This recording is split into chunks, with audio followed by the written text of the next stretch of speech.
নমস্কার বন্ধুরা, কেমন আছেন আপনারা সবাই? মায়ের রান্না অ্যান্ড ব্লগ চ্যানেলের নতুন একটি ব্লগে আপনাদের সবাইকে জানাই অনেক স্বাগত। আমার আজকের রেসিপি অনুষ্ঠান বাড়ির স্বাদে পটল চিংড়ি। তো বন্ধুরা, এই অনুষ্ঠান বাড়ির স্বাদে পটল চিংড়ি রেসিপিটা কিন্তু খেতে অসাধারণ হয়।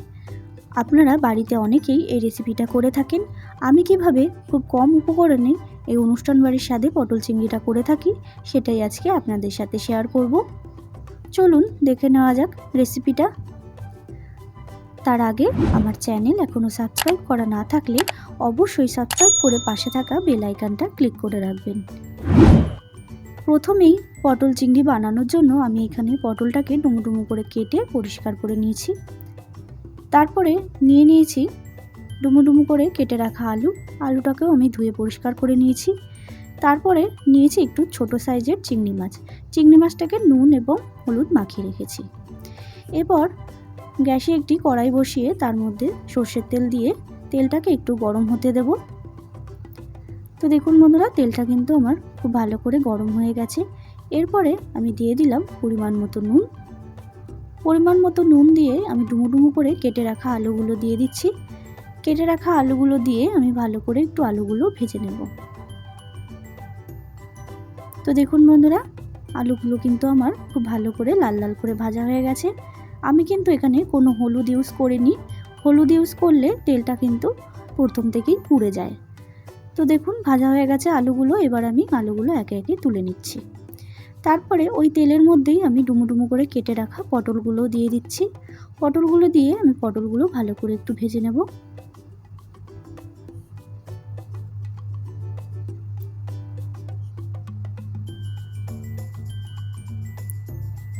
তো দেখুন পটলগুলো কিন্তু আমার খুব ভালো করে ভাজা হয়ে গেছে লাল লাল করে।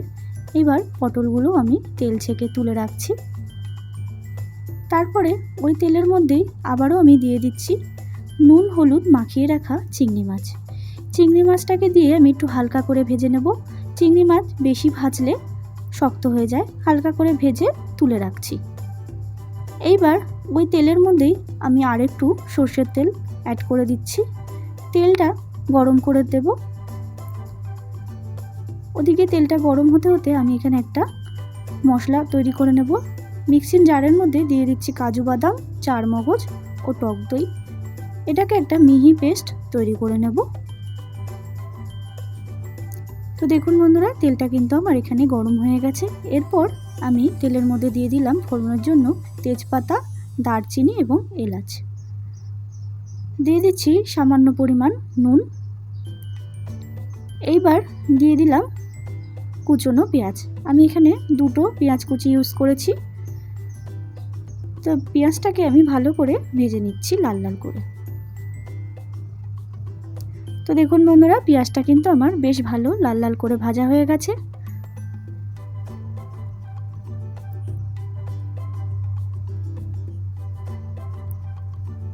এরপর দিয়ে দিলাম থেতো করা রসুনটা আপনারা বেটেও ইউজ করতে পারেন। আমি এখানে থেতো করে দিয়েছি। এবার রসুনটাকেও ভেজে নিচ্ছি কিছুক্ষণ, যাতে রসুনের কাঁচা গন্ধটা একেবারে চলে যায়। তো দেখুন বন্ধুরা, রসুন পেঁয়াজ আমার ভালো করে ভাজা হয়ে গেছে, রসুনের কাঁচা গন্ধটা চলে গেছে। এবার আমি একে একে সমস্ত গুঁড়ো মশলা দিয়ে দিচ্ছি। দিয়ে দিলাম জিরে গুঁড়োটা আমি একটু জলে ভিজিয়ে রেখেছিলাম। জলে ভিজিয়ে এই কারণে রেখেছিলাম যাতে মশলা কষানোর সময় জিরেটা পুড়ে না যায়। তারপরে দিয়ে দিলাম হলুদ গুঁড়ো, লঙ্কার গুঁড়ো, কাশ্মীরি লঙ্কার গুঁড়ো এবং একটা টমেটো আমি 4 ফালা করে রেখেছিলাম, সেটা দিয়ে দিলাম। এবার ভালো করে মশলাটাকে কষিয়ে নিচ্ছি বেশ কিছুক্ষণ। তো দেখুন বন্ধুরা, বেশ কিছুক্ষণ পর ফিরে আসলাম। মশলাটা কিন্তু আমার খুব ভালো করে কষানো হয়ে গেছে। মশলা দিয়ে কিন্তু তেলও ছেড়ে দিয়েছে। এরপর দিয়ে দিচ্ছি সমস্ত ভেজে রাখা আলু, পটল এবং চিংড়ি মাছ। আলু, পটল, চিংড়ি মাছ দেওয়া হয়ে গেছে। এবার আমি ভালো করে মশলাটার সাথে আলু, পটল এবং চিংড়ি মাছটাকে কষিয়ে নেব বেশ কিছুক্ষণ। তো দেখুন বন্ধুরা, বেশ কিছুক্ষণ পর ফিরে আসলাম। আলু, চিংড়ি মাছ এবং পটল আমার খুব ভালো করে কষানো হয়ে গেছে, দেখতেই পাচ্ছেন আপনারা। এইবার দিয়ে দিচ্ছি উপর থেকে কাজু বাদাম, চারমগজ এবং টক দইয়ের সেই পেস্টটা। এবার পেস্টটা দিয়ে আমি আবারও বেশ 5 মিনিটের মতো কষিয়ে নেব। যেহেতু এখানে টক দই দেওয়া আছে তাই খুব বেশি কষাবো না, 5 মিনিট কষে আসলেই যথেষ্ট। তারপরে দিয়ে দিলাম পরিমাণ মতো চিনি। চিনিটা আপনারা চাইলে নাও দিতে পারেন, এটা অপশনাল। এবার একটু কষিয়ে নিচ্ছি। তো দেখুন বন্ধুরা, আমার কিন্তু এখানে মশলাটার সাথে খুব ভালো করে আলু, পটল এবং চিংড়ি মাছ কষানো হয়ে গেছে। এরপরে দিয়ে দিতে হবে পরিমাণ মতো জল। আমি এখানে মিক্সি বাটি ধোয়া জলটাই দিয়ে দিলাম।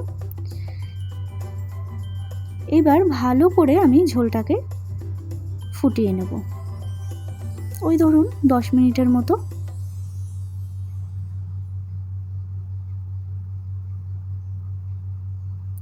তো দেখতেই পাচ্ছেন বন্ধুরা, আমার কিন্তু খুব ভালো করে ঝোলটা ফুটে এসছে। আপনারা যেরকম ঝোল খাবেন সেই রকম পরিমাণ ফুটিয়ে নেবেন। আপনারা চাইলে একটু মাখা মাখা করলে আরও বেশ কিছুক্ষণ ফুটিয়ে নিতে পারেন ঝোলটাকে। এইবার উপর থেকে দিয়ে দিলাম সামান্য পরিমাণ গরম মশলা গুঁড়ো। গরম মশলা গুঁড়ো দিয়ে আমি আবারও একটু নাড়িয়ে চাড়িয়ে নিচ্ছি, যাতে ভালো করে সব ঝোলটার মধ্যে গরম মশলার গুঁড়োটা মিশে যায়। এবার একটু ফুটে আসলেই আমার কিন্তু রেডি এই পটল চিংড়ির রেসিপি। তো বন্ধুরা, কেমন লাগলো রেসিপিটা অবশ্যই কমেন্ট করে কিন্তু জানাবেন, এবং ভালো লাগলে অবশ্যই একটা লাইক করবেন, শেয়ার করবেন ও চ্যানেলটাকে সাবস্ক্রাইব করতে কিন্তু একদমই ভুলবেন না।